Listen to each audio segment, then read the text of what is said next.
set. Le premier départ, le bon. Alors peut-être.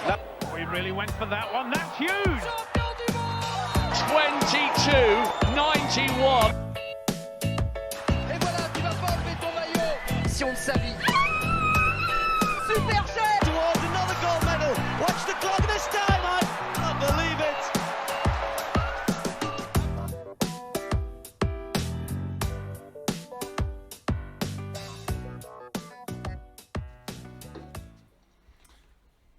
Bonjour à tous et bienvenue pour déjà cette troisième émission d'On va s'y atteler, une émission exceptionnelle puisqu'on reçoit aujourd'hui un invité exceptionnel comme vous avez pu le voir dans le titre. Aujourd'hui Christophe Lemaitre sera avec nous, donc c'est vraiment un honneur. Pour ceux qui ne connaissent pas forcément l'émission, en gros c'est une émission d'une heure en théorie qui revient sur tout ce qui s'est passé cette semaine dans l'athlétisme, et voilà, on enchaîne des petits débats, de débriefs, on a de l'analyse, un petit peu de tout. Donc le programme d'aujourd'hui, on fera comme d'habitude le tour de tout ce qui s'est passé dans le monde de l'athlétisme pendant une heure. Puis en deuxième partie, à la fin, on pourra poser quelques questions à notre invité. Si jamais vous avez des questions dans le chat, vous pourrez lui poser. Et on terminera avec un petit quiz spécial sprint français. Et petite nouveauté cette semaine, comme vous avez pu le voir, vous avez eu une pub en arrivant puisque notre chaîne a été officialisée par Twitch. En tout cas, voilà, c'est une chaîne officielle maintenant. Donc si jamais vous voulez soutenir la chaîne, vous pouvez prendre un abonnement. Alors voilà, c'est des abonnements payants qui sont un petit peu chers, donc voilà, je ne vous demande pas forcément. Mais par contre, si vous avez Amazon Prime, vous avez le droit à un abonnement gratuit. Donc là, n'hésitez pas, pour vous, ça vous coûte rien, et pour nous, ça nous permet de nous soutenir. Voilà, c'est la fin de l'instant pub. On va commencer directement et on va accueillir les chroniqueurs de cette semaine. Donc on vous les présente tout de suite. Salut à tous. Hop, je remets vos micros. Alors on va les présenter rapidement. Comme d'habitude, on commence par les filles. On va commencer par Diane. Donc vous la connaissez maintenant, vous commencez à tous les connaître puisque on a fait le tour de tous les chroniqueurs, on va dire un petit peu récurrents de l'émission. Et cette semaine, on a la chance d'avoir un invité exceptionnel qui sera même chroniqueur exceptionnel. Christophe, mais qu'on présentera en dernier. On garde le meilleur pour la fin. Donc on commence par Diane. Diane, si vous la connaissez pas, c'est une athlète de l'équipe de France. Elle avait notamment participé au championnat d'Europe en 2018. Voilà, on va pas faire bien plus long. Diane, t'as fait une compète d'ailleurs ce week-end, non? Ouais, j'ai fait une compète à Montpellier. J'ai fait 6 épreuves de l'heptathlon. J'ai battu 3 records sur les L à longueur et 200 mètres et je me suis trouvée au poids. Du coup, on va essayer de tout mettre ensemble à Tenerife dans 10 jours. Ok, mais c'est quand même plutôt positif du coup. Ouais, je suis vraiment en forme et tout. C'est juste techniquement, j'ai failli sur une épreuve, mais l'échauffement, j'ai vu mon corps. C'était vraiment une fracture mentale. Ok, on va suivre ça ce week-end alors en Espagne. On a aussi Nelson qui est avec nous cette semaine. Il était là pour la première. Ça fait un petit moment qu'on l'avait pas vu, Nelson. Nelson, pour ceux qui se rappellent pas, c'est notre monsieur US. Il suit tous les résultats qui se passent outre-Atlantique. D'ailleurs, Nelson, t'as dû suivre pas mal de trucs ce week-end, je pense. Oui, il y a eu pas mal de trucs, pas mal de performances. Il y a eu des J'ai records pas aussi. dormi. T'as pas beaucoup dormi ce week-end. Non, ça va, j'ai beaucoup. Ça va. En tout cas, il nous fera un petit point sur tout ce qui s'est passé ce week-end aux États-Unis.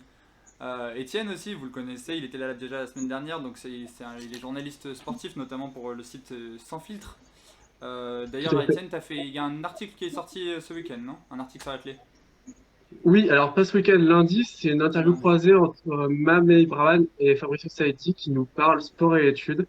Donc, j'avais fait des portraits de Tripi Makonda, un footballeur, et Pauline Ranvier, l'escrimeuse. C'est toujours dans le même esprit. Ils nous parlent de leur double cursus, de l'importance aussi de ne pas tout miser sur le sport, d'avoir l'esprit libre pour être à l'entraînement. Grâce à un bagage, eux, ils préparent. Mameh, il est en master, et puis ça lui permet d'être plus serein pour la suite de sa carrière, et idem pour Fabrizio. Ok, intéressant tout ça. Et enfin, dernier, donc on disait le meilleur pour la fin, on a Christophe qui sera avec nous cette semaine. Ça va, Christophe? Ça va bien, tranquille, merci. Je sais pas si j'ai besoin de le présenter, Christophe. Je pense que vous le connaissez tous, mais 4 fois, ça fait toujours plaisir de le rappeler. 4 fois champion d'Europe, médaillé mondial et olympique sur 100 mètres et 200 mètres. T'es content d'être là? T'es content d'être avec nous? Oui, très content, ça me fait plaisir d'être là parmi vous. Toi, tu voilà, connais très content bien la plateforme Twitch, toi. Je vois que tu streames un petit peu. C'est quelque chose que tu fais beaucoup, tu streames beaucoup ou juste tu regardes beaucoup? Ça, je suis un peu les deux. C'est un peu par intermittence. Des fois, je regarde parce qu'il y a des trucs qui me plaisent, ou des fois, c'est du stream, mais c'est juste pour le fun, quoi. Donc, c'est pas. Après, comme je dis, c'est vraiment par intermittence. Ça dépend des moments. Quand je suis en stage ou quand je suis en compétition, bon, bah là, c'est un peu plus compliqué, quoi. Donc, voilà. Ok, bah en tout cas, voilà, si vous voulez suivre Christophe sur sa chaîne, on vous remettra son nom dans le chat. C'est comment Christophe exactement? C'est Siegfried si vous voulez aller voir de temps en temps. C'est ça, ouais.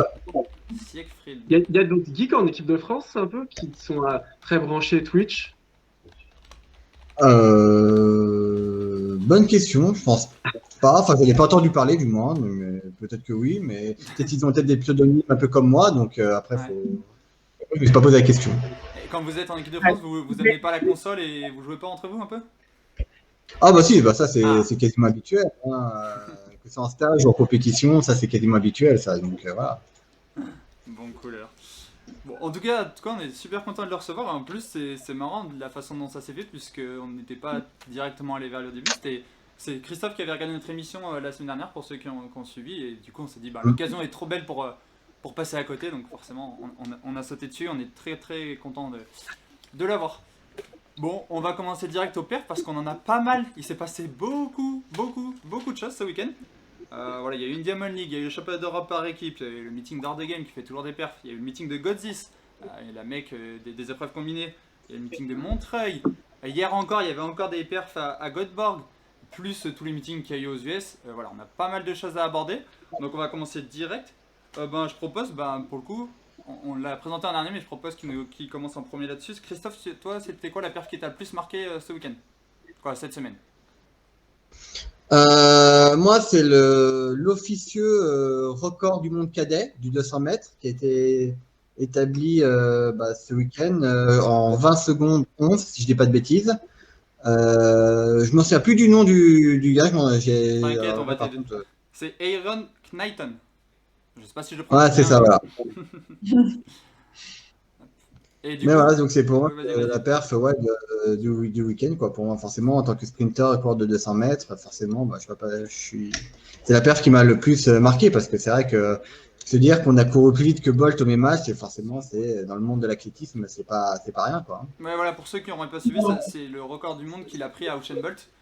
Donc oui, comme tu dis, c'est pas rien. Puis 20-11, ça commence déjà à causer même au niveau des adultes. Alors pour un cadet, c'est vraiment une grosse perf. On voit d'ailleurs sa course là. Et il est couloir 3. Hop. Il est un petit peu derrière à 100 mètres. Je monte en écho. Je sais pas qui c'est qui... Ah oui, c'est que je vous ai pas dit, il faut couper le son sur Twitch. Celui qui regardait Twitch avec le son, il faut juste couper le son sur Twitch, comme ça on n'entendra pas l'écho.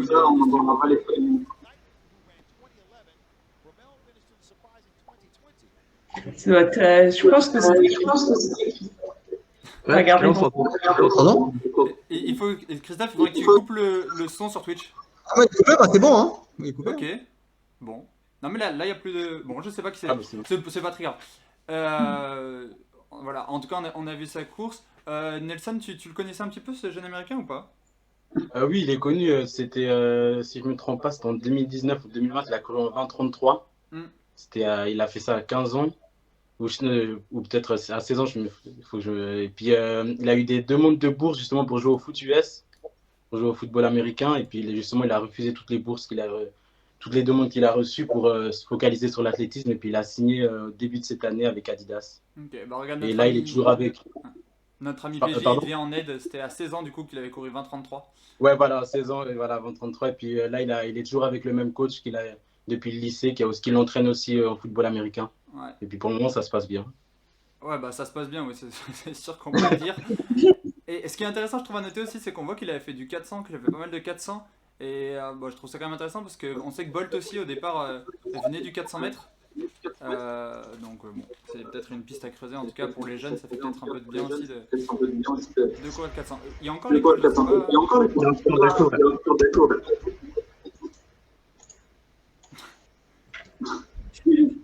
Christophe, c'est pas mal. Bon, là c'est bon.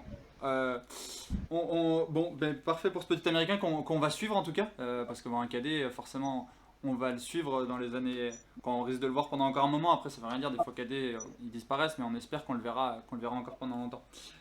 Diane, toi, ce week-end, bah forcément, je crois que tu t'es tournée vers les épreuves combinées. Hein. Ouais, bah du coup, évidemment, épreuve combinée. Donc moi, la perte de la semaine, c'est les 8995 de Damien Warner, le plus grand meeting du monde à Godis. Et du coup, bah moi, déjà, c'est une performance majuscule parce que c'est la 4e meilleure performance de tous les temps, derrière Romain Charbolet. Donc, le premier à avoir fait 9000. Après, derrière Ashton Newton, c'est 9045. Quand il a été, c'est champion du monde du coup à Rio. Et puis après, Kevin Meyer, évidemment, recordman du monde, 9010 à Valence. Et du coup, bah, ce qui est intéressant, c'est qu'on arrive vraiment exploiter le minimum. Christophe, je pense On vraiment entend que c'est toi qui as le son. Juste quelqu'un qui a le son. Oh non Je pense Ah non, que- moi j'ai pas le son moi sur Twitch. Hein.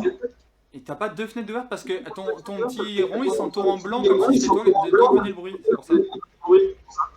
Ah mais non, mais moi, sur Twitch c'est désactivé, j'ai juste le truc normal quoi. Ok. Dans la page. Vas-y, du coup, je vais continuer. Du coup, pour l'instant, il va exploiter au maximum son profil de sprinter et il a assuré dans les épreuves un peu plus techniques, là où il n'est pas à l'aise. Du coup, bah, on va déjà regarder la vidéo de son 100 mètres. Et tiens, on t'entend beaucoup moins fort que les autres, ça résonne aussi. Ok, je sais pas. Ouais, on a pas mal de problèmes de son. J'avoue que on entend vachement d'écho, en tout cas, ça perturbe vachement le son. Bon, on va voir, on va trouver ça au fur et à mesure. Tu dis, ouais, la vidéo de son 100 mètres. De son 100 mètres. Bah, du coup, Christophe, il appréciera parce que du coup, il claque un 10-14 voire régulier. Donc, pour moi, bah, c'est une course propre, du coup, engagée du début à la fin. Je sais pas ce que tu en penses, Christophe. Moi j'ai une histoire de 200, hein, pas du 100. Comment, donc, Ouais, bah, mais voilà. ça, t'as vu, hein, il est explosif et après ça enchaîne bien derrière, ça garde le rythme et ça envoie. Hein. Rien à dire. Hein. Ouais, c'est ça exactement. Et bah du coup, pour remettre en contexte, ce serait la meilleure performance française de l'année. Et il serait aussi avec vous dans tous les relais 4x100 au Grand Championnat. Donc ce serait une bonne aide. Et après, du coup, bah, il fait son 100 mètres en 10-14. Après, la deuxième épreuve, c'est la longueur. Et pour moi, c'est peut-être la perf la plus impressionnante du week-end parce qu'il fait 8,28 m vent régulier. Donc c'est tout simplement énorme. Du coup, là, on va voir le saut. Et ce qui est impressionnant, je laisse le saut arriver. Il arrive, hein. Il y a juste un peu de décalage, mais c'est vrai. Ouais. Donc, du coup, il amène vraiment toute sa vitesse sous la planche. Et du coup, on va voir qu'il passe vraiment sans déperdition. Et sa liaison course impulsion, franchement, elle est ultra fluide, parfait. Et ce qui est impressionnant, c'est que normalement, Warner, c'est pas quelqu'un de très démonstratif, il va jamais montrer sa joie, et là, il explose, il se tape le torse, donc lui-même, il a senti qu'il avait fait quelque chose d'énorme. Et encore pour remettre en contexte, du coup, il n'y a aucun Français qui fait mieux depuis 2014, et les 8,35 m de Salim Slidri. Et donc voilà, c'est purement exceptionnel ce qu'il a fait pour moi, l'enchaînement des 2 épreuves. Après, pour continuer la journée, il fait un modeste 14,31 poids pour encore à 15,59. Il égale son record. Bon, c'est pas étonnant vu son pied en longueur. Après, du coup, il fait un 47,90 légèrement déçu. Ça fait encore en 46,56. Mais du coup, il sort quand même la meilleure première journée de l'histoire avec 4734 points, donc vraiment remarquable. Et après, du coup, il va enchaîner sur le 110 mètres. Donc, il va partir sur les mêmes bases que la première journée. Donc, il faut bien savoir qu'il a fait du coup ses 5 épreuves avant et que le 110 mètres, il est à 10h30 du matin à Godis. Et du coup, on va voir que vraiment c'est une course engagée, donc il va toucher plusieurs obstacles, mais parce qu'on va se mettre son centre de gravité, il reste vraiment bas et qu'il conserve toute sa vitesse dans l'intervalle. Donc bon, moi, ça peut être perfectible à la bagarre, notamment avec Kevin à Tokyo. Donc on va y revenir juste après. Et également, du coup, pour remettre en contexte, c'est au niveau des minima pour les Jeux. C'est la meilleure performance française également. Et par exemple, à Montreuil, il y a Manga qui a couru un dixième plus vite, qui a couru plus vite, plus lentement, et il a couru un dixième plus lentement simplement que Body, la référence européenne. Donc voilà, course vraiment pas mal. Après, il enchaîne avec un bon lancer de 10, 48 mètres 43. Aujourd'hui, c'est pas mal. Après, une perche faible, mais habituel, lui, c'est 4,80. Il a semblé un peu plus à l'aise à son habitude, mais il faut un travail plus haut à 10. Donc, c'est vrai qu'il peut aller plus haut dans ce Et pour moi, là où il perd les 9 c'est le javelot. Donc, on a vu en planté. Donc, avec des petits podiums dans d'autres championnats. On commence par un mordu. Et après, il fait 59 mètres. On t'entend pas du tout avec les trucs que tu dis. Est-ce que Christophe, t'aurais pas des écouteurs par exemple? Parce que lui, il dit que le son vient de toi. Sinon, tu peux. Ouais, je sais pas, couper les sons. Est-ce que si Christophe, t'as des écouteurs ou un casque? Ouais, j'ai un casque, ouais, si tu veux, ouais. Ouais, essaye avec le casque, on va voir, non, ça devrait. On va voir. Parce que j'avoue que c'est bizarre si tu dis que c'est coupé, mais j'avoue que c'est ton rond qui s'entoure à chaque fois. Moi j'ai la vidéo qui continue à tourner.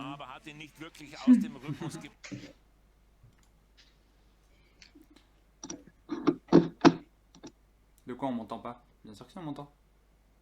Moi oui. Moi aussi, je t'entends, mais c'est la remarque que j'ai vue dans le chat aussi, effectivement. On t'entend faiblement. Faiblement. Ok. Mais en tout cas, là, il n'y a pas d'écho, donc je vais continuer. Ouais. Je ne sais pas à quel moment ça s'est arrêté, du coup. On va dire que vous avez eu Léa et que vous avez pas eu la suite. Du coup, il fait un bon lancer de 10 à 48 mètres 43, donc il remporte le concours, ce qui est plutôt inhabituel pour lui parce que c'est pas un grand lanceur, comme on va le voir. Après, il fait une perche aussi habituelle à 4,80, mais il a semblé plus à l'aise que d'habitude. Et après, il y avait un peu de vent de travers à 4,90, ça l'a perturbé, mais à mon sens, il peut aller chercher les 5 mètres bientôt. Et après, pour moi, là où il perd les 9000 points et le record du monde, c'est au javelot parce qu'il fait un premier assez mordu, donc un peu fébrile. Puis 53 mètres, ce qui est vraiment pas terrible avec un record à 64 mètres. Et il sauve les meubles un peu au dernier en faisant 59 mètres, mais c'est vraiment au-delà de ses performances. Et après, il finit par un bon 1500 mètres en 4,24 en ayant tout dolé. Mais moi, ce qui est intéressant pour moi dans cette performance, c'est que ça soulève deux interrogations. Pour moi, parce que dans ses interviews, il a dit qu'en fait, il a eu des conditions d'entraînement difficiles là-bas au Canada, qu'il avait dû rentrer dans sa ville natale. Et du coup, qu'il n'avait pas pu travailler et les épreuves techniques et pas pu sprinter plus de 40 mètres en fait, pendant de longs mois. Donc, en fait, il ne savait même pas sa forme en arrivant à un Go10.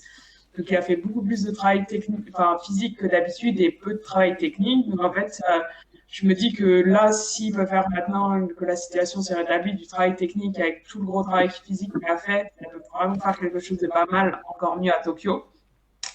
Et du coup, je vous ai fait un petit différentiel épreuve par épreuve cumulé Warner Meyer, parce que du coup, à Tokyo, il y aura Kevin Meyer. Et du coup, ce qui est intéressant, c'est que avant la perche, Kevin, normalement, si on projette leurs deux records, il aura 188 points de retard. Et du coup, en fait, c'est vraiment à la perche et au javelot que Kevin fait la différence sur Warner. Donc, ça va être un duel très intéressant à suivre. Et en plus, ça dépend aussi comment les deux auront progressé.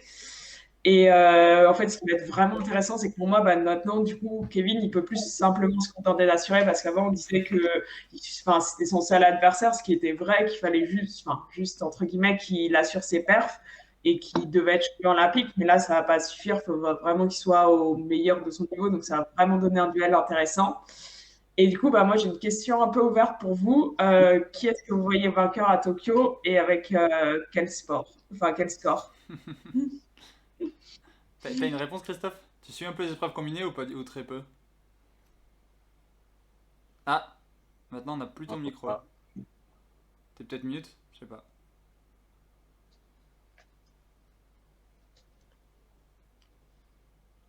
Ouais, je pense qu'il nous entend pas. Si Si, tu veux, si, je peux si. prendre la parole. Si, si, je pense qu'il nous entend. Mais je pense juste qu'il nous, on l'entend pas parce qu'il a répondu direct quand je l'ai interpellé. Donc ça, il nous entend, mais. Victor a plus de 9000 quasi sûr. Ouais, moi je suis d'accord avec ça. Victor a plus de 9000 pour moi. Parce que Warner, il est friable mentalement, comme je ne citerai pas le pseudo dit. mais ça va être une bonne pression et ça va faire une bonne émulation. Moi, honnêtement, l'important au JO, c'est pas le score, c'est la gagne. C'est-à-dire que même si ça peut se gagner à moins de 9000, par contre, la bagarre, c'est clair qu'elle sera là entre les deux, peut-être même avec une autre surprise, Niklas Cole, qui est un jeune en pleine progression, qui pourrait se mêler à mon sens à la bagarre. Il est quand même champion du monde en titre. Ben voilà, et puis il est tout jeune aussi. Oui, il est tout jeune, ouais. Et l'important au JO, c'est de casser vraiment la place. Donc faut pas espérer à tout prix à 9000 points. Ils vont d'abord se bagarrer pour cette première place. Je pense que Kevin Mayer, il préférera être champion olympique avec 8008 plutôt que faire deuxième avec 9100. Ouais, c'est évident. Mais pour moi, l'un n'ira pas sans l'autre, quoi. Enfin, à part s'il y a des conditions pas terribles, mais pour moi, il va falloir faire un gros score pour être champion olympique, quoi. Christophe, on t'a retrouvé ou pas? Non, toujours pas. Je sais pas, j'avoue. Bon, Vas-y. Non, là, on t'entend toujours pas. Mais en plus, c'est con parce qu'on voit que l'écho du coup venait de toi, puisque ça l'a enlevé, mais honnêtement, on n'a plus ton micro, c'est un peu chiant. Bon, ouais. Tu nous dis quand il se serait pas. Comment? Tu ne serais pas nous sans faire exprès? Non. Non? Je pense pas. Le trio Warner, Mayer, Cole. Ouais, bah de toute façon, normalement, ça devrait jouer entre ces trois-là. Après, on sait jamais, hein, sur des jeux. On verra. Ouais, on verra comment ça se passe. Mais bon, ça va être intéressant à suivre, en tout cas, c'est sûr. Mais ouais, c'est intéressant. En tout cas, la perf était impressionnante. Après, il y en a qui disent oui, qu'il peut être friable et tout. On sait aussi que Kevin peut être friable, pas forcément mentalement, mais plutôt physiquement. Donc, il faudra aussi voir si Kevin peut enchaîner les épreuves. Et voilà, on verra tout ça. Ok. Nelson, toi, tu voulais nous parler d'un jeune aussi, pas aussi jeune que celui de Christophe, mais quand même un jeune qui a fait une grosse perf sur 1500, c'est ça? Oui, j'ai choisi de parler de Hobbs Kessler. Je sais pas si des gens dans le chat le connaissent. Il a fêté 18, il a eu ses 18 ans en mars. Ouais. Et c'était que samedi, durant la nuit, il a battu le record du junior justement des États-Unis de 1500 mètres. En réalisant 3:34,36 pardon. Et en terminant 5e de la course a été gagnée par Craig Engels, mais après c'est vraiment sa performance qui a justement marqué, qui a fait un peu parler justement aux États-Unis, un peu partout ils ont parlé de ça, parce que ça fait depuis février qu'on n'arrête pas de parler de ce jeune américain. Il avait fait 3:57 au mile. Et là, il vient de battre le record des États-Unis qui datait depuis 1966. Il a battu aussi le record des lycéens américains qui a été détenu par Alan Webb. Il est là en bleu, hein. Pour ceux qui le cherchent, il est en bleu, un peu à la fin du peloton. Derrière le jaune, là, en bleu. Ouais, voilà. Et il a battu justement le record aussi de lycéen de Alan Webb qui datait de 2001. Et puis aussi, en plus, il obtient les minima olympiques et il obtient aussi sa qualification pour les sélections US. Et surtout, ce qui fait un peu l'histoire, il venait juste chercher les minima pour participer aux sélections US. Il visait un 3:36 et finalement il a fait 3:34. Là, il termine et fort. Aussi, ce qu'il faut aussi rire, c'est un peu que sa maman, elle est pas trop fan qui va un peu trop vite maintenant. Parce que maintenant il y a un peu le choix, le dilemme. Il a un peu le dilemme. Ah. C'est est-ce que je vais en NCA ou est-ce que je continue, je passe professionnel. Et vu que là il a déjà signé justement à Northern Arizona, c'est une grosse équipe de demi-fond en cross-country. Donc il est un peu sur il sait pas trop encore quoi choisir. Avec ses parents, ils veulent prendre le temps et puis aussi je voulais revenir. Beaucoup pensent qu'il s'entraîne avec Nick Mullis, mais Nick Willis, justement, qui a été vice-champion olympique du 1500 mètres en 2008, mais ils s'entraînent pas spécialement ensemble, c'est juste qu'il fait des séances avec lui parfois, mais son entraîneur, c'est son père, et puis sa mère, pour le cross-country, c'est son père, et sa mère, elle s'occupe de la partie athlétisme, et vu qu'il veut garder, justement, il doit garder son éligibilité, il peut pas s'entraîner, il doit s'entraîner dans certaines conditions pour que ça reste encore un amateur, et donc il doit s'entraîner, je crois qu'il y a 90% du temps, il est avec l'équipe du lycée, et il fait 2-3 entraînements avec le coach de Nick Willis. Et puis aussi, ouais, justement, il y a aussi l'anecdote, c'est que sa mère elle a participé aux sélections US sur le marathon en 2012, juste récemment, quoi. Ok. Tu penses qu'il peut créer la surprise au trial, c'est se qualifier au JO? Ça par contre, Aux ça, par contre, États-Unis, je pense c'est que dur, hein. ça, c'est un peu difficile parce que vu que ça va être vraiment une course tactique, ça sera vraiment différent. Et puis là, il sera pas non plus entouré de Nick Willis, tout ça. Et puis, je sais pas, il y aura pas comme Nick Willis, c'est un peu comme son grand frère d'une certaine manière. Il sera vraiment seul. Donc, je sais pas, je trouve que ce sera difficile de se faire sa place aux sélections. Après, il n'a rien à perdre. Il a absolument rien à perdre. Insouciance. Christophe, on Ouais, te voilà, entend ou après, pas? oui, c'est vrai, il y a l'insouciance. Pardon? Ça pourrait Oui, faire on t'entend. comme, Cool. Ah bah voilà. Parfait. Du C'est coup, bon. juste pour revenir, Christophe, toi, tu me disais sur les épreuves combinées, tu suis un petit peu ou tu vois qui gagnait? Bon, tu vas dire Kevin, je suppose, mais. Bah oui, en termes de je suis un peu chauvin, donc je vais dire ça, forcément, je vais pas dire le contraire. Après, en parlant des 9000 points, ça dépendra surtout des conditions à Ouais. Tokyo, déjà climatiques, mais aussi peut-être un peu sanitaire, parce que ça peut aussi créer une ambiance un peu anxiogène, avec peut-être des accès un peu restreints, des règles sanitaires qui vont être imposées, qui vont peut-être restreindre, en plus difficile, pardon, le déplacement des athlètes, que ce soit pour la préparation pré-Jeux olympiques, même pendant les épreuves. Donc, c'est surtout ça aussi qui va rentrer en compte.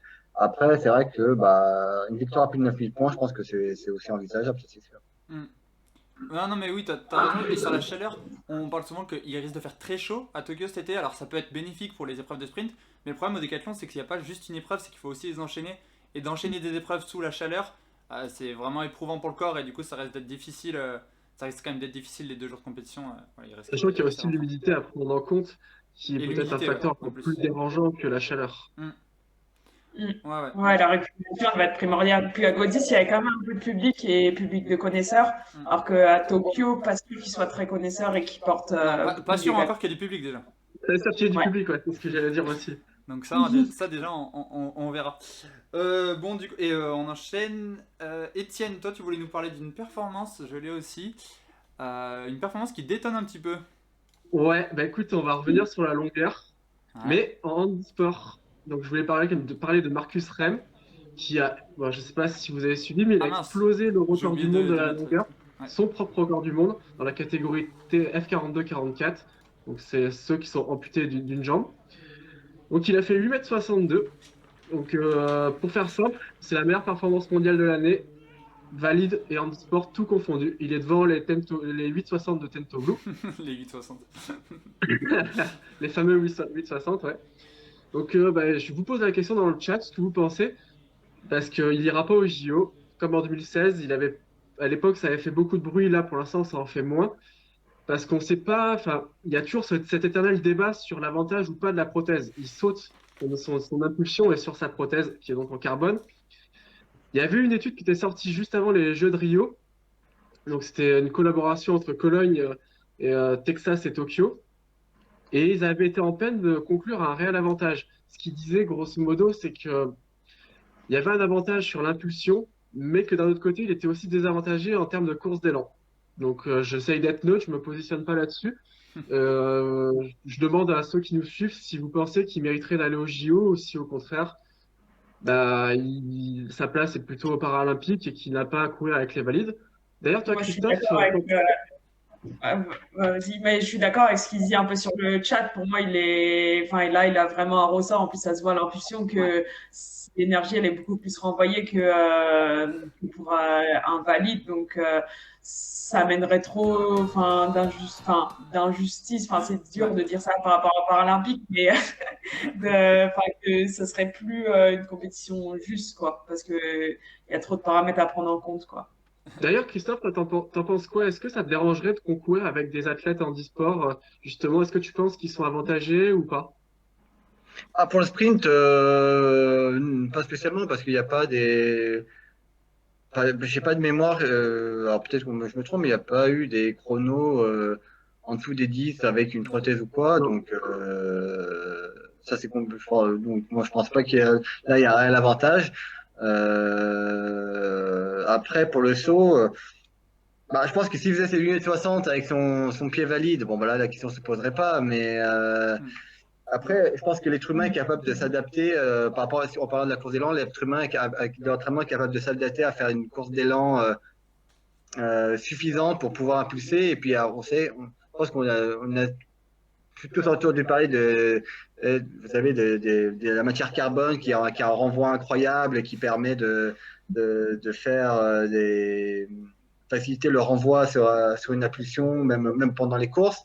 Et je pense que le différentiel entre ce qui gagne à l'impulsion et par rapport à sa course d'élan est trop importante pour qu'on puisse faire courir des valides. Je pense qu'il y a trop d'avantages à sauter avec sa semelle carbone qui perdent par rapport à sa course d'élan. Je pense qu'il gagne plus qu'il y perd. Donc, comme je dis, il suffit de bien t'entraîner à courir avec une semelle carbone et tu peux compenser ce déficit de la course d'élan. Donc, pour moi, je pense qu'il y a quand même un gros avantage par rapport à s'il sautait avec sa jambe valide. Moi, ce que je suis De toute d'accord façon, avec... Oui, vas-y, ouais. Étienne. Vas-y, je Non, te moi, laisse juste ce que je suis d'accord avec ce qui se continuer. disait pas mal, c'est que pour moi, c'est même pas une histoire d'avantage ou pas, c'est juste que c'est deux catégories différentes. Pour moi, il faut vraiment le prendre comme ça. Alors, par contre, je suis pour qu'ils viennent dans des meetings, parce que je trouve que c'est bien pour eux, que ça met un peu le handisport en avant et tout ça, et même c'est bien pour tout le monde. Mais par contre, en championnat, je suis vraiment pas pour. Pour moi, c'est deux catégories différentes, c'est un petit peu comme les femmes et les hommes. Je veux dire, s'il y avait une femme qui courait très très vite d'un coup aux 100 mètres, je serais pas pour qu'elle vienne courir avec les hommes, comme on le fait pas dans l'autre sens, tu vois. C'est parce qu'on n'en parle jamais dans ce sens-là, parce que les femmes courent moins vite que les hommes, mais si jamais il y en avait une qui Mais courait plus vite, je serais pas d'accord. Et ben là, pour moi, c'est pareil. C'est deux catégories différentes. Il est dans je sa vais, catégorie, c'est très fort ce qu'il fait, mais malheureusement, il est pas dans la même catégorie. alors, je te coupe. Je vais quand même un peu nuancer ce que tu dis. Alors, ok pour que ça qui ne compte pas en médaille, mais moi, ça me dérangerait pas de les voir aux Jeux Olympiques pour une chose toute simple, c'est qu'on va pas se mentir, les JO, c'est vraiment là l'exposition la majeure dans l'athlétisme, c'est là où l'athlétisme rayonne le plus. C'est des gens qui, comme les valides, ont besoin de sponsors et avoir une exposition à la télé, ça pourrait pas leur faire de mal. Tu parlais de meeting, mais bon, Ouais, mais il y a on en a déjà les parlé. Paralympiques qui existent. Ils ont Oui, déjà mais des Jeux Paralympiques. C'est pour ça. Les Paralympiques, c'est 10 fois moins regardé, peut-être même 100 fois moins regardé. Est-ce que tu regardes, toi, les Paralympiques autant que les JO? Pas autant que les JO, mais si ça existe, Voilà. c'est qu'il y a une raison. Ouais, mais Je sais bien, mais Étienne, en ton termes exemple, il tient d'exposition. pas. Quoi, je suis d'accord avec ce que tu veux dire, mais tu vois, je reprends l'exemple femme et homme. S'il y a une footballeuse aujourd'hui qui devient très forte, mais genre aussi forte, elle pourrait jouer en équipe masculine. Le foot féminin est beaucoup moins regardé que le foot masculin. Est-ce que pour autant tu serais d'accord pour qu'elle aille jouer avec les mecs justement parce qu'elle gagnerait plus d'argent et tout? Moi non, tu vois, c'est Bah, deux catégories différentes. Alors c'est dommage pour eux que ce c'est soit pour moins ça que regardé je et te tout, dis, mais la catégorie est j'ai pas pas la même. compris. C'est pour ça que je te dis que moi, je veux pas qu'on compte la performance, mais qu'on lui permette, enfin, qu'il n'y ait pas de place plutôt, mais qu'on lui permette d'y accéder pour sa visibilité. Non mais je comprends ce que tu veux dire en termes de visibilité et Ouais. tout. Le mec c'est exceptionnel ce qu'il réalise et c'est dommage que je suis presque sûr qu'il n'arrive pas à en vivre. Alors que c'est dommage parce que c'est exceptionnel ce Ouais, qu'il arrive à on faire. en Mais entend parler qu'une fois quand à chaque fois c'est qu'il passe ça. au record du monde. Mais malheureusement pour moi, c'est presque même pas le même sport quoi. C'est même pas avantage désavantage, c'est que c'est presque même pas le même sport. Et pour finir ma chronique, du coup, c'est vrai que on a planté le débat, là, c'est bien, ça réagit. Et puis je pense que le débat, il va continuer, il va se développer parce qu'il est plus qu'à 33 cm du record du monde de Mike Powell. Ouais. Donc, enfin, c'est un record qui tient depuis 30 ans. Et j'ai envie de dire, qu'est-ce qui va se passer si Marcus Rem venait à faire 8,96 m ou pourquoi pas 9 mètres, on ne sait pas. Il a Dire, fait le record du monde dans sa catégorie, et puis voilà, c'est comme quand une ouais, mais femme, on l'a jamais fait. un homme fait 10, 20 ou 100 mètres, on dit pas il a battu le record du monde féminin. Ouais, pour moi c'est un Ouais, peu je ça. comprends aussi. De toute façon, je pense que c'est quelque chose qui va continuer à faire rugir dans les chaumières. Mais en plus, la longueur, c'est vraiment une discipline qui se recherche une star. Il n'y a pas, et depuis Pedroso, il n'y a personne qui a vraiment brillé et duré. Donc c'est pour ça, je voulais en parler, savoir ce que vous en pensiez. Honnêtement, j'ai pas trop d'avis. C'est vrai que les deux camps s'entendent. Je peux comprendre aussi qu'on soit pas chaud pour que quelqu'un qui tire peut-être un avantage participe Ouais. et te passe devant. Bon, en tout cas, le débat ouvert, après, on avait l'air tous à peu près d'accord à part toi. Nelson, je te vois rigoler, je pense que tu rigoles par rapport à la remarque de Clément dans le chat. Clément, c'est un avertissement, la prochaine fois tu seras viré. on est sympa. Et merci Isa pour le sub. Elle avait sub tout à l'heure, donc je remercie pour ça. On enchaîne parce qu'il nous reste encore pas mal de trucs. Ce week-end, ce qu'on va retenir aussi, c'est 4 minima olympiques qui sont tombés. Christophe, je pense que tu as suivi ça du côté des Français.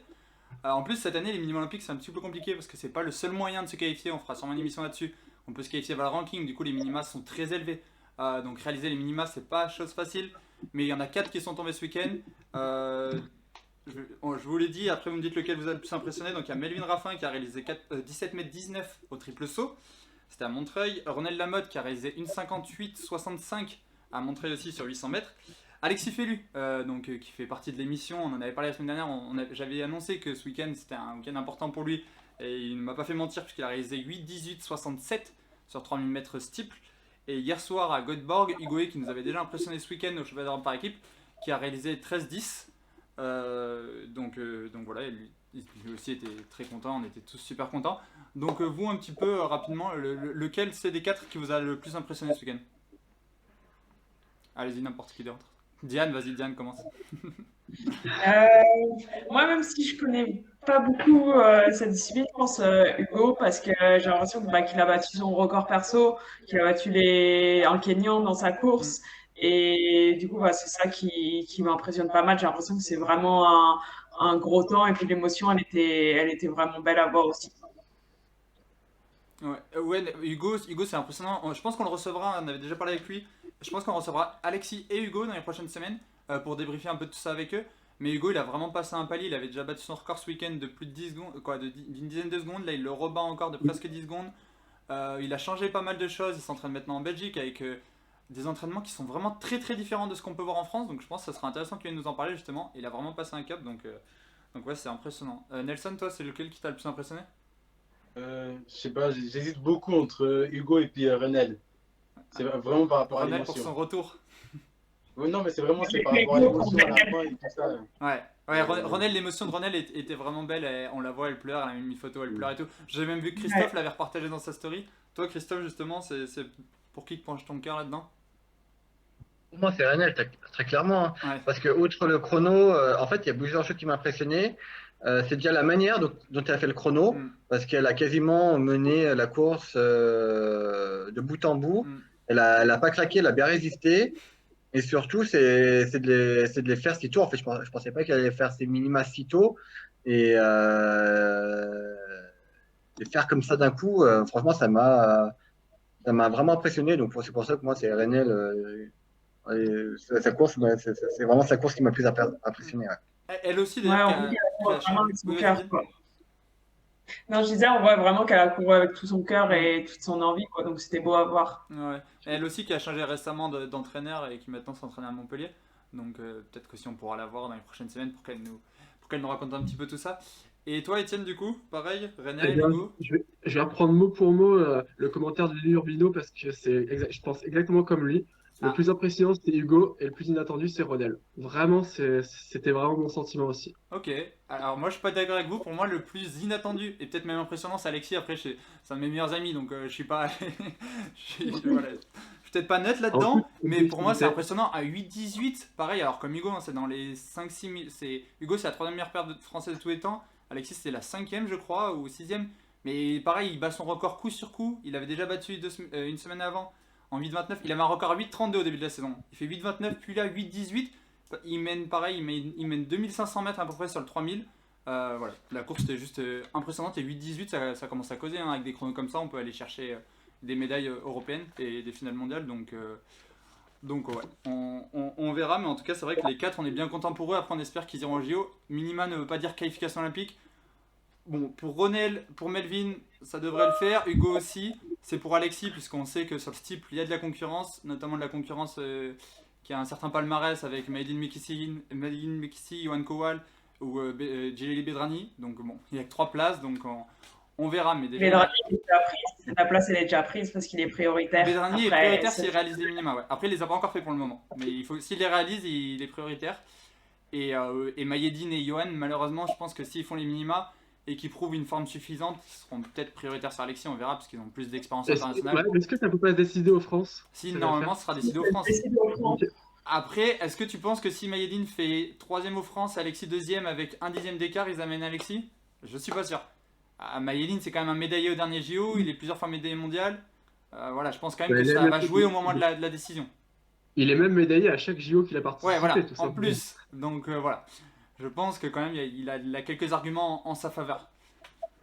Donc on va suivre tout ça en tout cas. Ouais. Le palmarès fait, enfin, je respecte beaucoup le palmarès, mais ça fait pas la forme du moment non plus. Je veux dire, si Alexis Felu est meilleur, il est meilleur. Oui, mais tu sais que on va reprendre l'exemple de Christophe. On va parler de Christophe, mais Maïdine c'est un petit peu un champion dans ce style, c'est-à-dire que c'est quelqu'un qui sait être fort au moment important.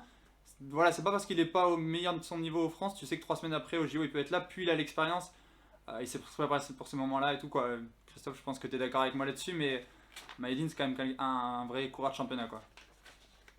Bah totalement, de toute façon il a toujours fait il a toujours été bien placé, même récupéré des médailles dans tous les grands championnats, quasiment dans chaque grand championnat où il a couru, il a toujours quasiment rapporté une médaille, donc ou un titre de champion d'Europe, donc oui, non, c'est un homme de championnat, de toute façon, pas douter là-dessus de ça. Hein. De toute façon avec Maïdine, pour moi il n'y a pas trop c'est soit il sera en forme et du coup il va faire les minima larges et même aux France il aura aucun souci et il sera qualifié largement, soit il est pas en forme et il fera même pas les minima ou alors il tentera même pas. Je pense pas qu'il sera un entre deux à être là à 8-20 à se battre avec Alexis quoi. À mon avis ça sera soit l'un soit l'autre, on verra, les se prépare à fond un peu donc on va voir. On soulève la question d'être en forme le jour J. C'est vrai que toi Christophe, tu as toujours été ton énorme point fort. À chaque grand championnat, tu as toujours fait season best, voire record perso. Je voulais savoir comment tu faisais. Étienne, on a un fil conducteur quand même. Ça, c'est la deuxième partie d'émission, les questions pour Christophe. Là, on enchaîne sur les actifs. Non. Garde ta question, Étienne, on enchaîne. On fait après. On termine juste les trucs rapidement. Justement, il y a eu la Diamond League aussi de Doha, qui est normalement la première cette année, qui était la deuxième. Qu'est-ce qu'on peut noter? On peut noter un beau 200 mètres avec 19,88 pour Bednarek, 19,89 pour De Grasse. Forcément, je vais me tourner vers Christophe, 200 mètres. Bednarek, t'en penses quoi, Christophe? Bah, c'est un peu la révélation sur 200. Hein, et en plus, il a bien couru avant et il continue de confirmer à chaque compétition sa forme actuelle. Donc, ça va être un concurrent pour les Jeux. S'il passe, bien sûr, par les trials, bien sûr, mais après, ça devrait être un concurrent pour les Jeux sur 200, en attendant que Noah Lyles se réveille sur cette distance. Hein. Oui, on attend tous son réveil. Moi aussi, je mettais beaucoup d'espoir sur Fred Kerley sur cette distance, mais je sais pas, il a un petit peu de mal dans les virages. Avec ce qu'il avait fait sur 100 mètres et ses références sur 400 mètres, je m'étais dit qu'il peut exploser sur 200, et pour l'instant, bon, on va attendre de voir. On nous demande si on nous donnera les résultats de Huelva en direct. Oui, Vincent suit ça pour nous, il est dans le chat. Je vois qu'il parle de Jimmy qui apparemment serait en route pour les minima, donc on va peut-être avoir un 5e français qui a réalisé les minima cette semaine. Donc on suit le chat. Vincent vous donnera tout dans le chat pour ceux qui veulent suivre ça, et nous aussi on regarde avec attention. Le meeting de Huelva, oui, qui a lieu ce soir, notamment Alexis d'ailleurs qui recourt ce soir. Ensuite, qu'est-ce qu'on peut noter d'autre? Chériot qui a fait sa rentrée de champion du monde du 1500 mètres en 3,30. Ray Benjamin qui remporte le 400 et en 47,38. Yulimar Roras qui venait pour le record du monde du triple saut, elle l'avait plus ou moins annoncé, malheureusement elle ne le réalise pas, elle fait 15,15 m, elle remporte quand même la compétition et surtout elle prouve une certaine régularité au-delà des 15 mètres. Mais la concurrence commence à pousser puisque Sonia, j'ai un doute sur son prénom, mais Ricketts, en tout cas la jamaïcaine, réalise 14,98, son record perso, donc voilà, ça commence quand même à causer. Et malheureusement, avec 14,98, elle termine 3ème du concours derrière une fille à 14,69. J'avais vu, Christophe, que tu avais mis un petit tweet par rapport à ça. On va pas en reparler, on en avait déjà parlé cette semaine, mais bon, toi non plus, t'es pas vraiment fan de cette nouvelle règle du dernier essai fait le classement. Bah, pour moi, ah oui, mais totalement, de toute façon, elle est incompréhensible à tous les niveaux.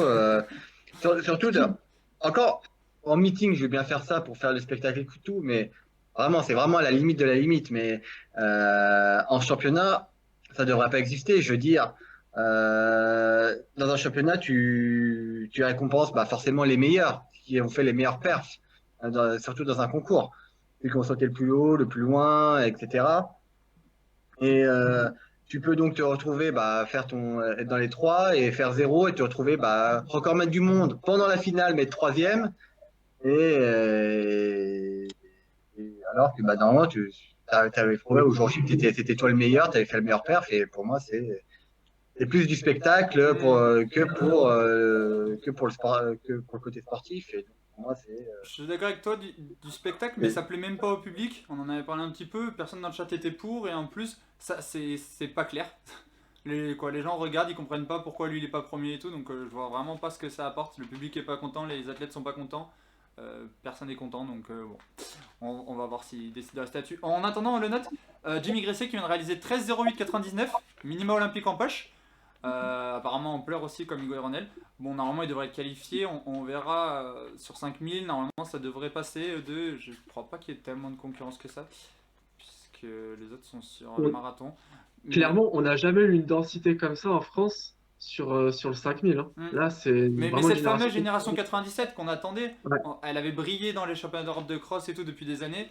Voilà, là maintenant elle le prouve au plus haut niveau. Là on va sûrement avoir 2 représentants aux Jeux Olympiques.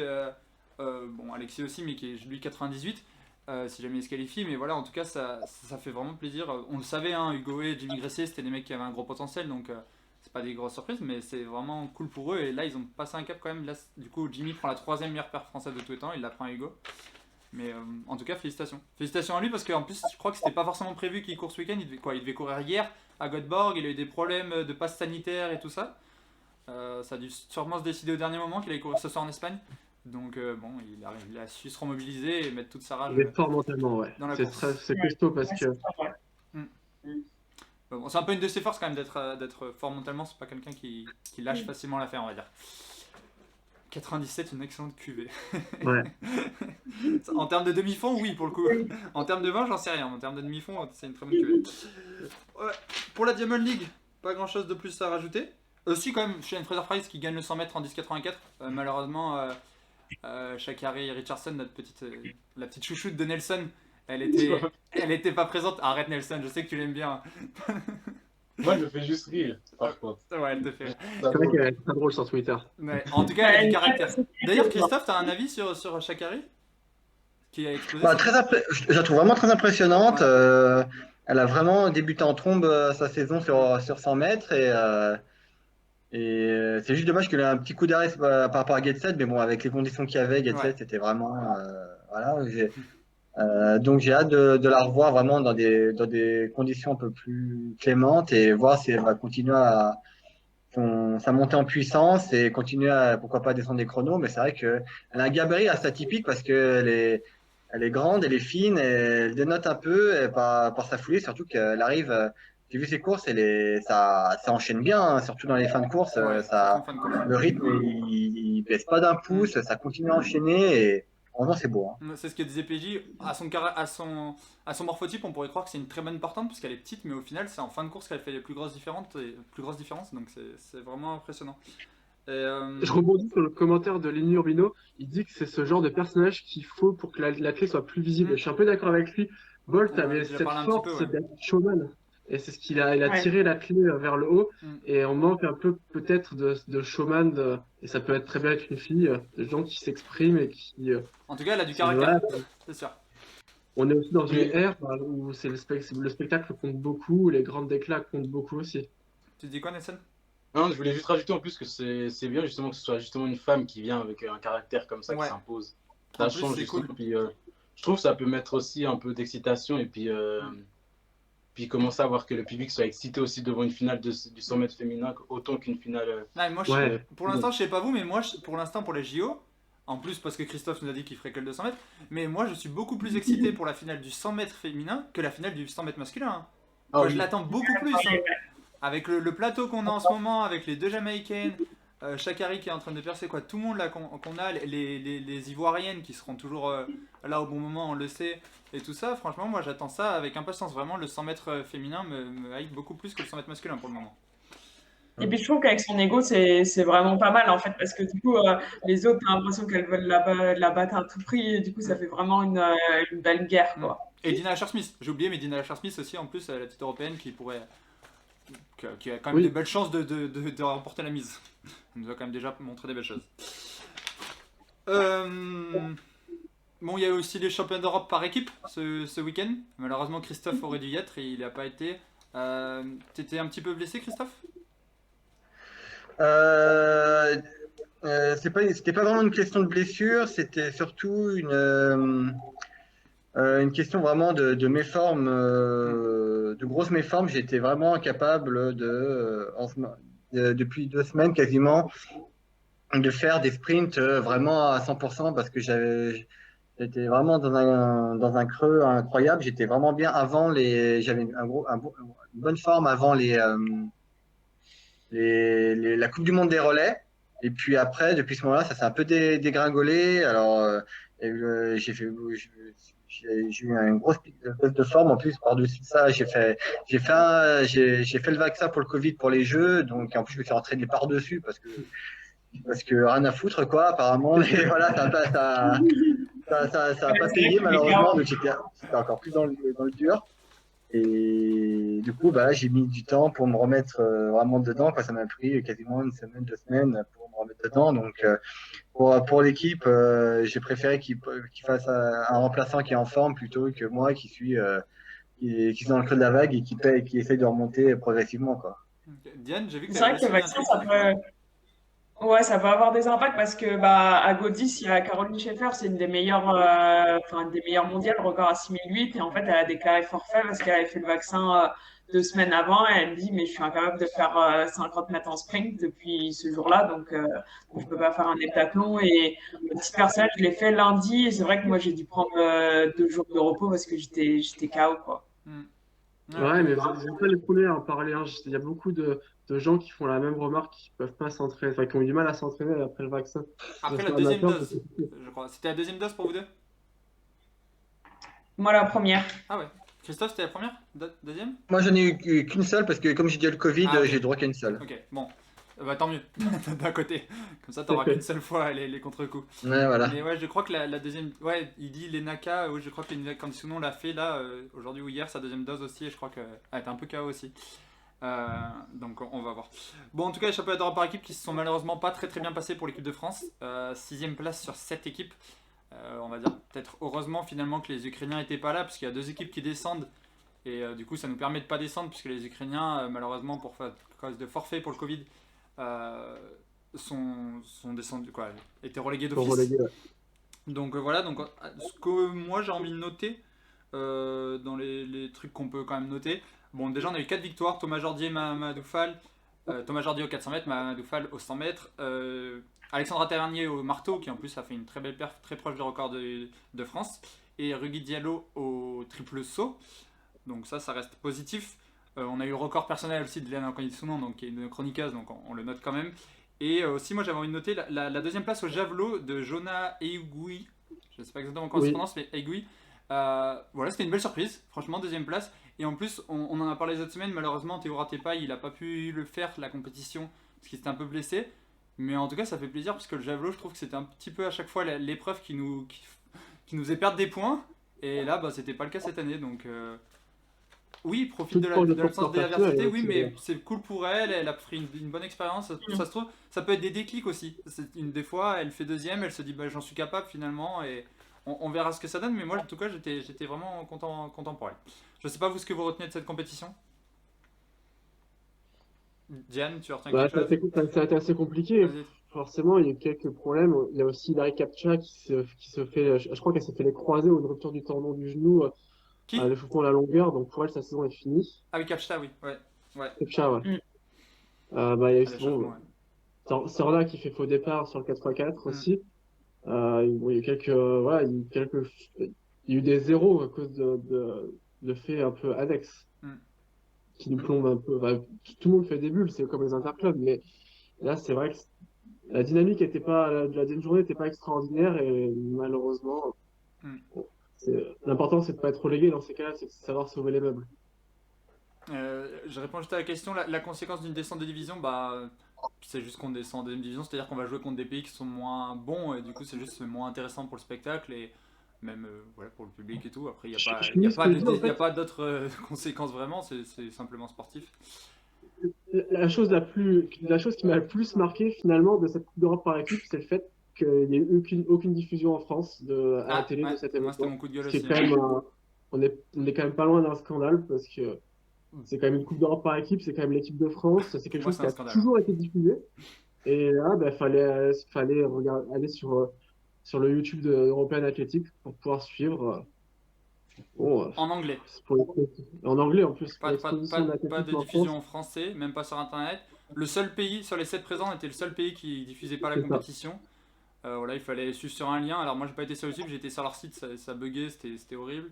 Donc il fallait vraiment être motivé pour le voir. Je sais pas toi si Christophe t'as suivi un petit peu la compète. J'ai pas tout de suite samedi, ça buguait trop, c'était infâme. Ouais, c'était horrible. Ouais. Christophe, t'as suivi un petit peu la compète, t'as regardé un petit peu quand même pour l'équipe? La première journée, oui, j'ai suivi. De toute façon, j'ai failli bien le suivre quand même. J'allais pas regarder.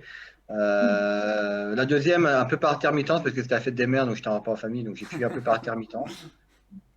Mais ouais, c'est vrai que au début, je m'attendais pas à ce que l'équipe soit se retrouve avec un classement comme ça, avec des résultats comme ça. Il y a eu des zéros qui ont plombé. Bon, des fois des zéros un peu, la faute à pas de bol, comme on en a parlé à la longueur femme.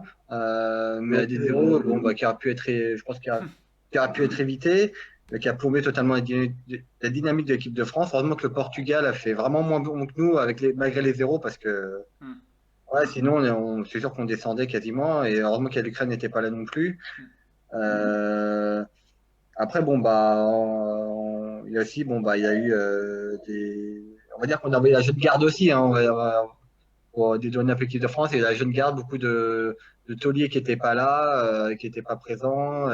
Donc, c'est des jeunes qui ont fait quasiment leur première sélection de l'équipe de France à ce niveau-là. Donc, ils découvrent un peu cette ambiance de championnat, entre guillemets. Mais ouais, c'est vrai que je crois que Florent l'avait noté de toute façon dans son interview qu'il manquait une profondeur de banc. Voilà. Ouais. Mais ce qui est triste, parce que normalement, une nation comme la France ne devrait pas avoir ce problème-là. Normalement, c'est une notion de profondeur de banc. La France ne devrait pas avoir ce problème-là. S'il y a un taulier qui n'est pas là, on devrait être capable d'avoir une personne qui, peut-être pas forcément faire la même performance, mais qui est capable d'assurer la baraque derrière. Et je trouve ça vraiment dommageable que l'équipe de France actuelle n'ait pas entre guillemets des remplaçants qui pour tenir la baraque si les meilleurs ne sont pas là, quoi. Moi je suis hyper d'accord.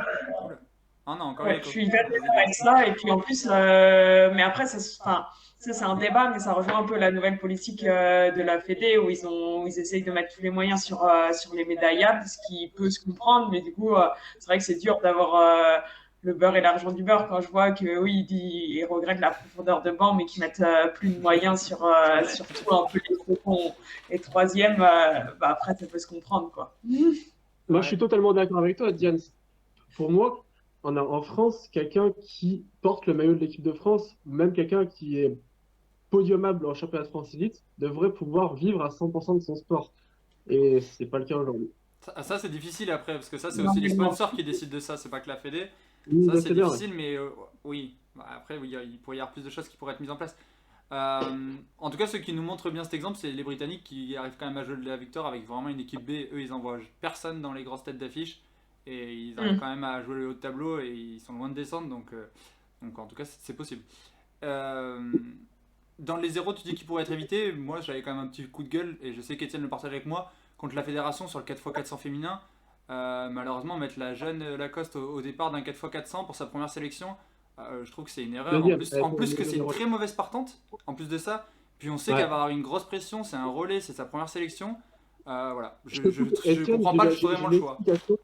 Alors, ils l'ont mis en première parce que Sorna, et c'est vrai qu'elle a quelques problèmes de vue, et c'était pour éviter qu'elle prenne le témoin à l'arrêt. Okay. Et finalement, elle a pris, il n'y a pas eu de transmission de témoin puisqu'elle n'est pas partie. Ok, bon, j'avais pas cette information-là, ça peut peut-être s'entendre, mais bon, le choix était vraiment étonnant. Moi, mon avis, c'est que la compo qui était World Relay était très bien et qu'on n'aurait pas dû toucher à quelque chose qui avait marché. Surtout que sur un 4x400, c'est différent d'un 4x100. Souvent, tu as tendance à mettre un de tes meilleurs relayeurs au début parce que une fois que tu es placé, après qu'on est tous à la corde, c'est difficile de doubler, beaucoup plus difficile. Donc souvent, tu essaies de bien te placer dans le premier tour. Et c'était peut-être la moins bonne relayeuse des 4, du coup, c'est étonnant de la mettre en première. Et la moins bonne partante surtout. Oui, ça c'est sûr que c'est la moins bonne partante, pas de doute. Bon, en tout cas, voilà, après dans la compétition, sinon pour les autres nations, on retiendra la victoire de la Pologne, deuxième fois qu'ils gagnent et en plus encore à domicile. Et les 96 mètres de Johannes Vetter, on en parlait la semaine dernière, possible record du monde pour lui. Bon, peut-être petite blessure, je vois que Nelson disait que c'était pas grand chose, mais voilà, en tout cas, il a encore fait 96 mètres, il s'en approche petit à petit, on verra s'il le bat ou pas, mais voilà, un record du monde, on l'a dit, c'est jamais facile à battre, même si on s'en approche. Ouais, il va prendre quelques jours de repos. Apparemment, c'est juste une petite élongation, donc il annule ses prochaines compétitions et pour se préserver du coup pour les Jeux et le mois de juillet et d'août. Christophe, tu penses qu'il va battre le record du monde? Ça peut se faire, hein. Non, mais déjà il est régulier à 96, mais après je pense qu'à ce niveau-là, c'est les 2 mètres qui lui manquent, ça va être dur à aller les chercher. Et peut-être que dans l'atmosphère d'un championnat où il voudra chercher la médaille olympique, ça peut se faire, hein. Ça peut se faire. Peut-être qu'il faut peut-être un grand moment, dans un grand championnat pour justement aller chercher les ressources mentales et morales pour en termes de motivation pour chercher ce qui lui manque pour atteindre ce record du monde, hein. Bon, on va suivre ça avec attention. Bon, sinon, moi, ce que j'ai noté ce week-end, il y a eu 2 petits jeunes français qui ont vraiment parfait. Je vois qu'on parle de Sechi62 qui en parlait justement, et oui, on va en parler avec Christophe. Obligatoirement, on va en parler avec Christophe. Le record de France du 100 mètres cadet qui a été battu par Jefferius. Donc, un record de France qui n'était pas vieux, hein, c'était Sacha Zoya qui avait fait en 2019, je crois, 10,41, et là, il l'a descendu à 10,36. C'était assez attendu, il avait couru 10,60 avec 4 mètres de vent de face.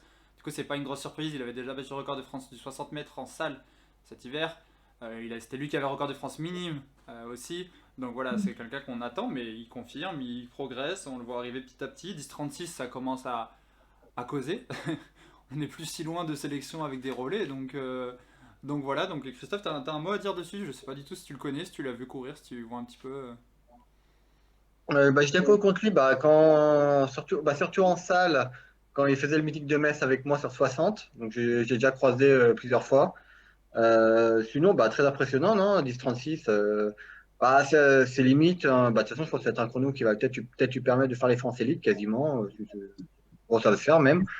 Maintenant, j'espère que pour lui, ça va continuer, hein, parce que on voit beaucoup de jeunes, pas seulement en France, mais dans le monde entier, qui font des grosses perfs en étant cadets juniors et qui ont du mal à confirmer derrière ou qui n'améliorent plus leur chrono. Donc, j'espère que ce ne sera pas le cas pour lui, parce que on a besoin d'une densité au sprint pour continuer à étoffer le relais. On a déjà une grosse densité pour le relais avec beaucoup de personnes qui peuvent prétendre sa place dans le relais 4x100 français. Donc il faut aussi une relève derrière pour continuer à pousser un peu le groupe qui est déjà en place, les anciens et qui peut prétendre à l'avenir pour le relais. Donc j'espère que ça va continuer pour lui dans ce sens-là. Est-ce que tu penses qu'il peut aller avec vous au relais à Tokyo? À moins qu'il fasse une grosse perf, je pense pas, parce que je pense qu'il y a surtout une envie de la Fédé il y a eu un groupe qui a fait tous les stages relais ensemble, et je pense que par rapport à ce groupe-là, par respect pour tous ceux qui ont donné de leur temps, de leur prépa pour préparer le relais à Tokyo, je pense pas qu'il y sera. Peut-être qu'il sera convié dans les stages avant, peut-être les stages avec les invitations avec le groupe relais avant Tokyo, peut-être pour le préparer. Mais aller à Tokyo avec le relais, je pense pas, par rapport justement à tout le travail qu'il y a eu en amont avec tout un groupe. Donc rien que ça, je pense que mais avant il sera pas. C'est vrai que c'est pas toujours quelque chose qu'on prend en compte, ça c'est intéressant de le noter. D'ailleurs, est-ce que Sacha Zoya, il était dans les groupes, dans les trucs relais? Non, du tout, non. Ok, parce qu'il avait dit que c'était un de ses objectifs, c'était de se qualifier à Tokyo avec le relais pour ensuite être prêt pour Paris en individuel. Donc on verra, il a même pas couru encore cette saison, mais je sais qu'il s'entraîne, donc on verra. On va voir ce que ça donne. L'autre française, donc là une française qui a perfait ce week-end, elle est beaucoup moins jeune, par contre c'est une espoir, c'est Léonie Cambourg. Diane, ça devait être dans le même meeting que toi. Ouais, j'étais en direct. Du coup, c'est vraiment pas mal ce qu'elle a fait. Elle a fait 6196 points. Donc, c'est, je crois, la 9e paire française tout le temps, alors qu'elle a seulement 21 ans. Ouais. Donc, déjà, elle se positionne bien pour une médaille aux Europes Espoirs, même s'il y a une grosse concurrence. Enfin, c'est pas sûr que 6002, ça suffise pour une médaille aux Europes Espoirs. Il faudra peut-être faire 6003. Et ce qui était exceptionnel, c'est qu'elle a battu 7 records sur 7. En 7 épreuves. Ouais, c'est impressionnant. 7.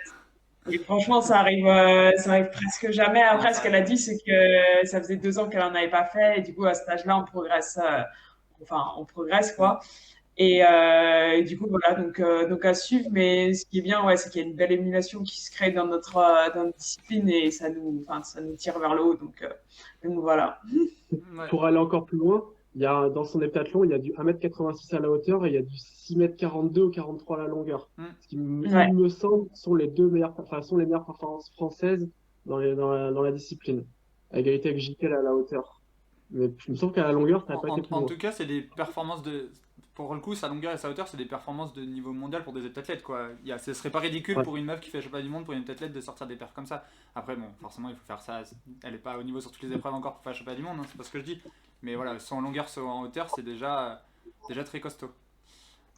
D'ailleurs, je pense que Diane serait contente de faire 1m86 à la hauteur.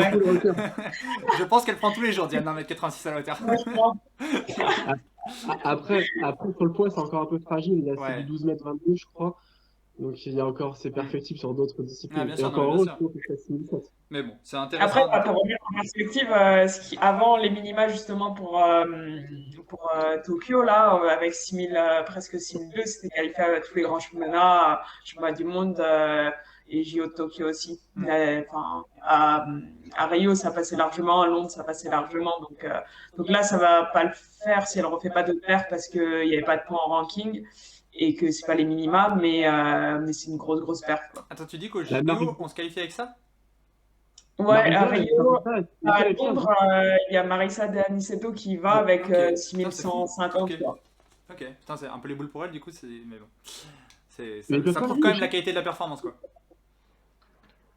Non, parce qu'elle n'a aucun critère, ni les minima qui sont à 6080, et au ranking, le ranking, il y avait 0 points à Montpellier, donc il y a 0 bonus, quoi. Toi, Christophe, t'es partisan d'amener des jeunes sur une première compète comme ça au JO ou pas? En fait, d'amener des jeunes qui n'ont pas forcément le niveau, mais pour leur amener une expérience pour la suite, tu vois. C'est toujours une question qu'il y a, genre est-ce qu'on amène les jeunes même s'ils vont pas faire de médaille parce que ça leur donne de l'expérience, ou est-ce qu'on va les cramer, voilà. Ça dépend ce que tu entends par ils n'ont pas le niveau. S'ils n'ont pas le niveau vraiment pour vraiment même pas pour passer les séries, je sais pas. Parce que il peut se prendre mentalement un gros coup de bambou dans la tête en disant ah ouais, c'est ça le très haut niveau, j'en suis loin, jamais y arriver.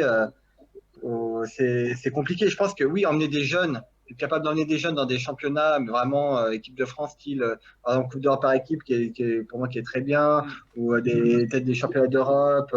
Peut-être ou d'autres vraiment des championnats de ce style pour qu'ils fassent leurs armes, etc. Même Coupe du monde de relais par exemple pour les jeunes sprinters, ouais, ça peut être une bonne moyen de faire les armes. Vraiment JO parce que c'est vraiment différent, c'est pas la même ambiance, c'est pas une même atmosphère que des championnats du monde. T'as la vie au village olympique qu'il faut gérer parce que tu peux vite croire que c'est Disneyland, etc. Ouais, mélangé avec tous les athlètes du monde entier, de tous les sports olympiques. Et après, tu es dans une enceinte bondage 24. Ça peut être vite impressionnant. Et quand tu n'as pas l'habitude, tu peux vite perdre pied et mentalement un peu sortir de ta compétition.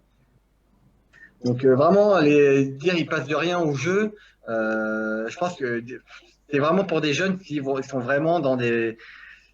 Ils ont vraiment fait des bonnes perfs et on sait qu'ils sont solides malgré la concurrence, mais après, pour certains, je pense que ça peut plus leur desservir mentalement qu'autre chose. Donc, ça dépend du jeune, je pense. Tu l'avais vu comment, Berlin, moi, je l'ai vécu assez sereinement, pour être honnête. Après, Moi, c'est pas j'étais- pareil que des JO, comme tu disais, c'est quand même pas pareil des championnats du monde. Ouais, c'est pas pareil que des JO. Bah, après, bon, c'est quand même le championnat du monde, Oui, bien JO. sûr, ouais. Je pense qu'en termes de niveau, c'est quasiment Ouais, équivalent. pour le village, moi je parle. Il y a pas Ouais, tout mais cet c'est aspect surtout à côté, la vie, voilà, où- l'ambiance. Mm. Ouais, c'est vraiment la vie, l'ambiance qui est totalement différente. Mm. C'est pour ça qu'en 2016, Gagny, quand on est arrivé, on n'est pas allé direct à Rio, on est resté autre part pour faire un stage enfin, d'acclimatation pour récupérer du voyage, s'habituer au climat au décalage horaire et être au village olympique le plus tard possible pour préparer nos jeux, quoi. Parce qu'il sait que la vie au village, c'est aussi quelque chose qui est totalement différent de ce que tu vis d'habitude et il voulait éviter que ça pose problème. Ouais. Ouais. Après, moi, je te rejoins, Christophe, sur ce que tu as dit tout à l'heure. Un jeune qui est vraiment trop loin des minima, non, faut pas l'envoyer à l'abattoir. Mais dans son cas, à elle, elle en est quand même pas loin. L'EPTA, tu peux pas en faire 10 dans l'année non plus. Ça me choquerait pas qu'on donne sa chance au JO pour qu'elle prenne de l'expérience, sachant qu'elle prendra pas, elle se fera pas démonter, elle finira pas dernière à 300 points de l'avant-dernière. Après, de toute façon, là, il n'y a pas de débat parce que. Oui, elle peut pas se qualifier. C'est pas la Fédé qui choisit, en fait. Là, c'est pas la Fédé qui décide ou pas. Quoi, pour Il y a ces JO, plus je pense de qu'il n'y droit. aura pas beaucoup de débats. Hein. C'est tellement difficile de se qualifier que je pense que la Fédé prendra à peu près tous ceux qui sont qualifiés. À part sur des épreuves, voilà, le sandier, le steep et tout, où on parlait, où il y aura peut-être plusieurs qualifiés, il faudra faire un choix. Mais, et du coup, comme on disait tout à l'heure, peut-être qu'à ce moment-là, l'âge ou l'expérience rentrera en compte au moment du choix. On verra ça. On enchaîne parce qu'on n'avance pas beaucoup. Il nous reste pas grand chose à faire, mais on avait dit il y a beaucoup de choses. Mais il y a quand même eu le meeting de Montreuil, le premier gros meeting en France qui a eu lieu. Étienne, si tu veux nous faire rapidement un petit débrief du meeting. Mais rapidement. Oui, je vais essayer de faire rapide. Pour faire très simple, Laurent Fleury qui a fait 4,08,62 au 1500. Il faut savoir que ça faisait depuis 2011 qu'une Française n'avait pas couru aussi vite. Ouais. Donc ça prouve aussi, on parlait du regain des Français, ça prouve aussi le regain des Françaises dans la discipline. Il y a Will Apio qui a fait 49,56 au 4H, donc très bonne rentrée pour lui.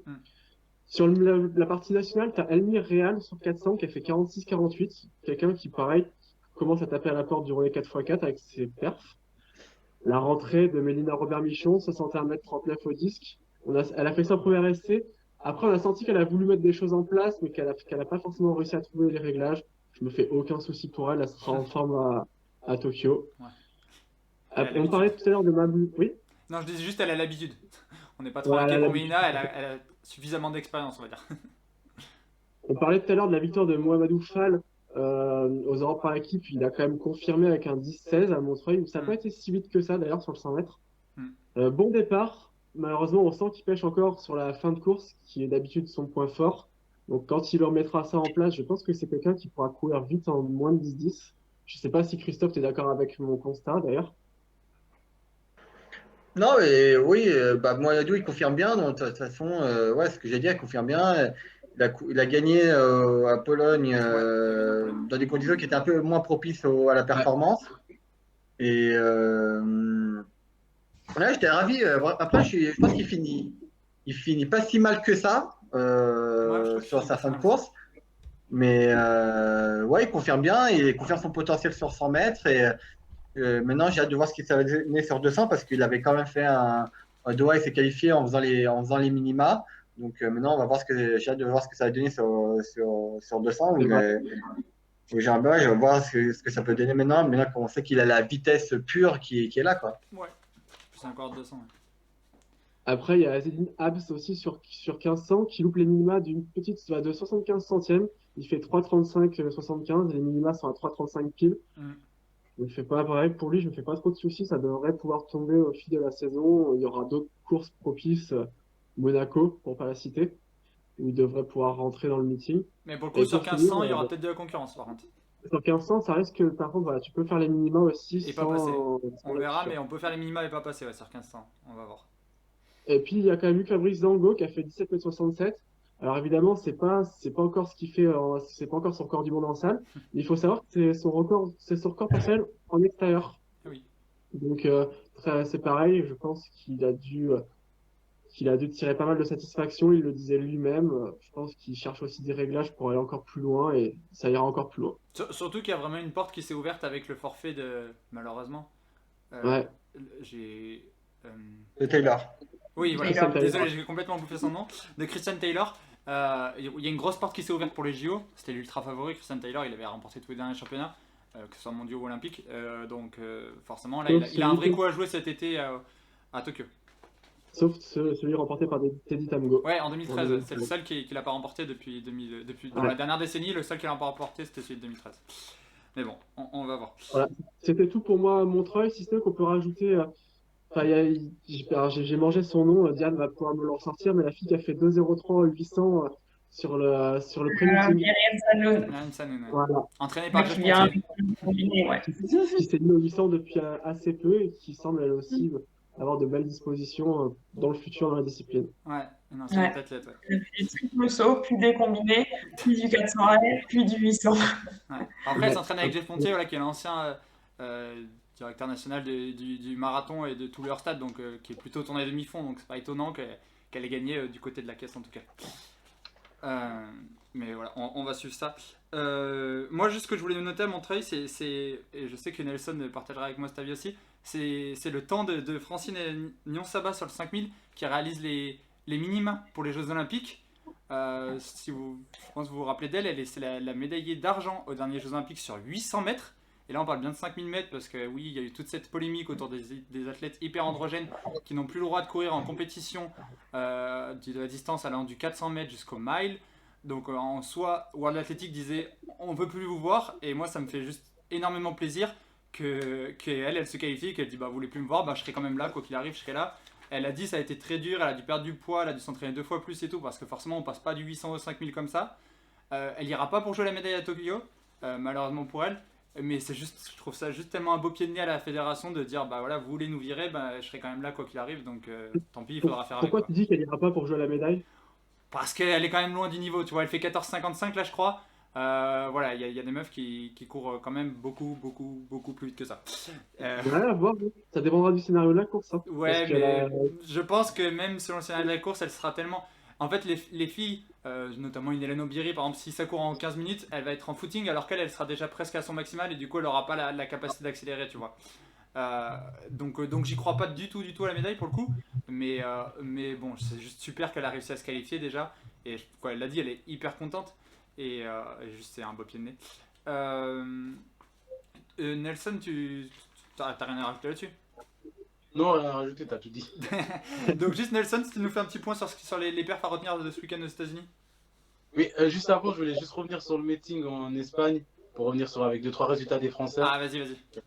Ouais, il y avait Ludwig Vaillon, justement, il a fait 49-49 au 400 m. Pedrani qui a fait 3,37,96. Dans la même course, Mielek qui fait 7ème, 3,38,12. Okay. Il y a aussi Tizan qui fait 3,38,63 qui finit 8ème. Okay. Il y a Fabrizio qui est en série B du 400 mètres. Non, du 400 mètres, justement, il a fait 46,94. Okay. Ah, c'est pas trop mal. Et il y a aussi il y a eu les minima pour Jimmy.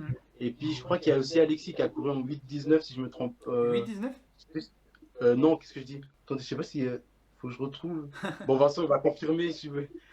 Parce que 8,19, ça serait énorme, quoi. Ça serait vraiment confirmé. Non, je sais plus combien il a couru, mais Vincent va confirmer s'il est dans le chat. Ok. Voilà.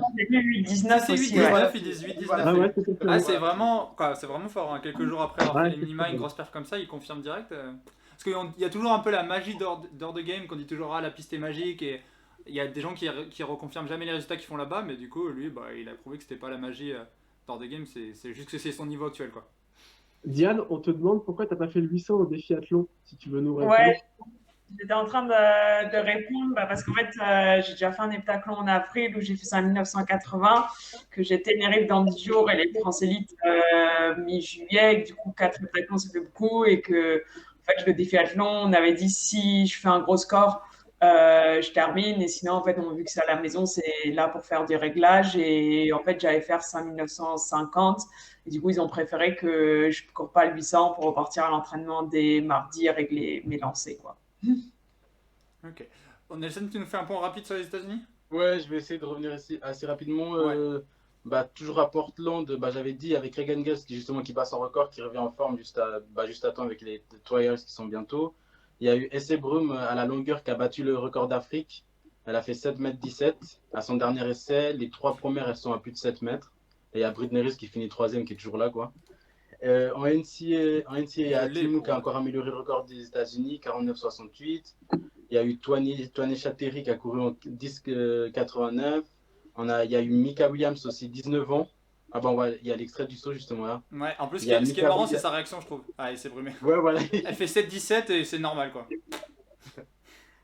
Il y a eu aussi Mika Williams aussi, c'est la nouvelle génération américaine, 19 ans, qui a failli justement passer sous les 10 secondes, mais il fait 10,00 tout pile. Et il y a encore Brandon Miller, de la même université que Donovan Breiser, qui est en train de confirmer en ce moment. Il a encore couru en 1,45,57.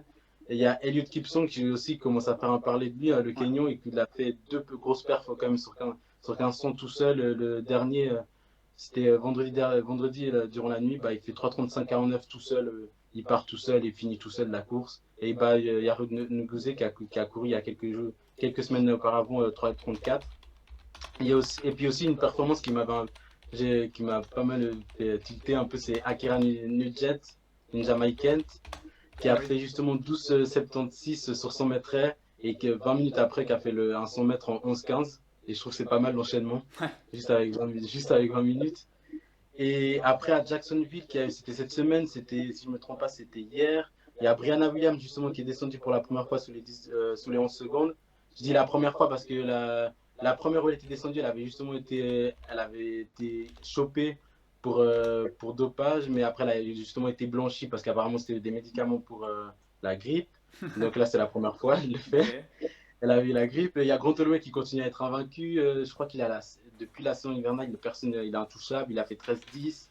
Il y a Shamer Little qui est en train qui est pas mal là, 53-12. Et je voulais revenir aussi sur Dalila Mohamed qui a fait sa rentrée un peu timide, 55-01.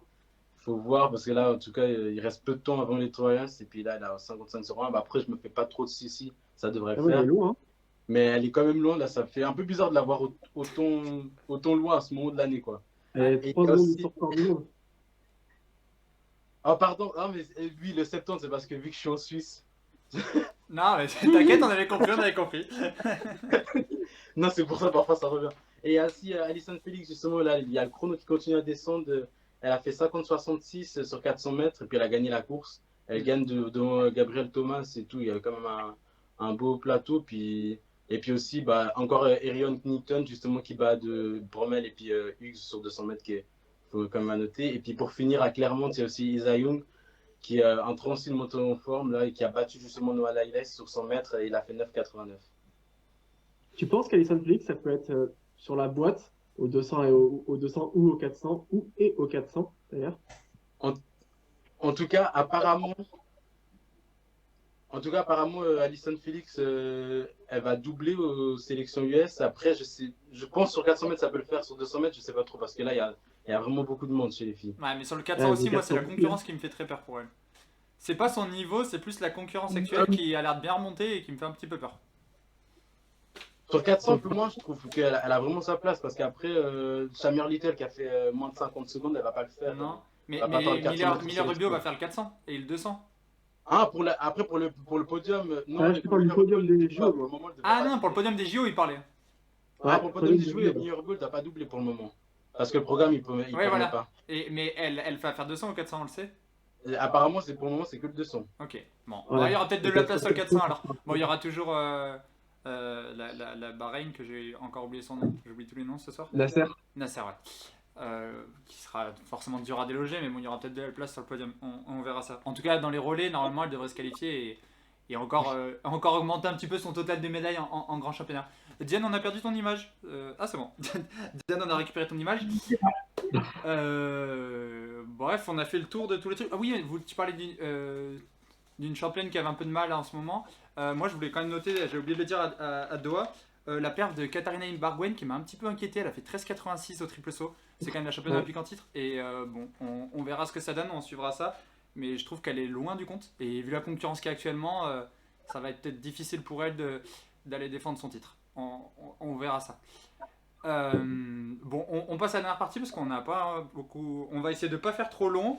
Si vous avez des questions pour Christophe, c'est maintenant. J'envoie juste un petit générique et ensuite on passe au quiz.